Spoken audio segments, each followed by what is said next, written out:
We're here in Ithaca, New York, which is in the Finger Lakes region. The Finger Lakes are a series of long, narrow lakes carved out by the glacier in the last ice age.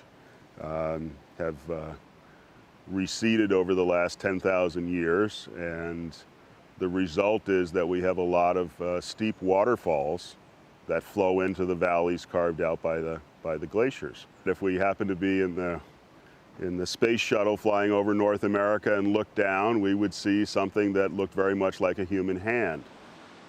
We're standing in front of a waterfall here just near Forest Home, which was one of the very first settled areas. Settled in 1790s by Revolutionary War soldiers who were given land in lieu of pay for their services.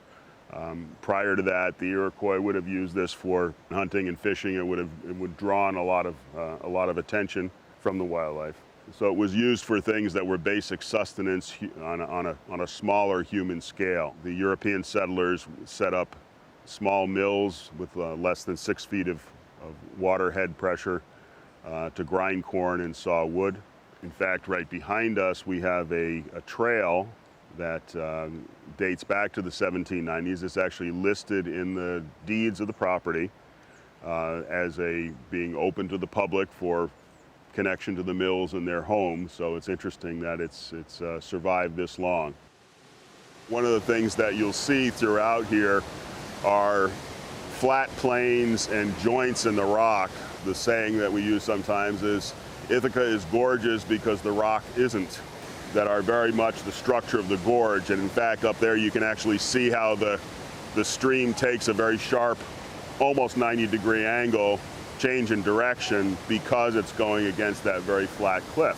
What those joints are actually compression fractures from the formation of Pangea. When all the continents were together in one piece, the result of that was compression and fracturing in the bedrock we have here in the Ithaca area. And so that really puts us a very definite stamp on our gorges. We have a lot of straight line features, flat features, because of that, and that's actually quite different than many other areas. One of the other things about that, we've not only the joints, but the fact that the rock is on the soft side. These are marine shales formed in the saltwater environment during the Devonian period. And so we have alternating hard layers and soft layers, which you can actually see in this face of the waterfall. The harder ones obviously are still durable there, and the soft ones have long washed away. But even the harder rock is not really hard, it's just relatively hard. And so you see in front of us there's I'm going to call it a borehole or a pothole. Looks like someone had taken a giant auger about 4 feet in diameter and drilled right down into the rock. So the way those form is that you have pebbles or cobbles or round stone that are sort of tumbling at the waterfall, and they become trapped in there, and the current swirls them around and in fact creates a natural auger.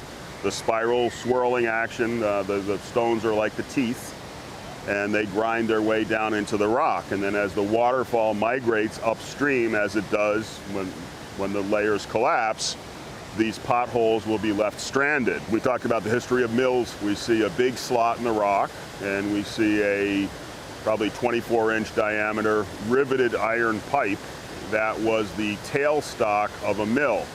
All right, that would, after the water had passed through the water wheel, it would be discharged back into the creek, and that actually would emerge into the creek underwater. So those are the remnants of what was called the red grist mill, so grinding grain and flour, that operated in this spot until 1900.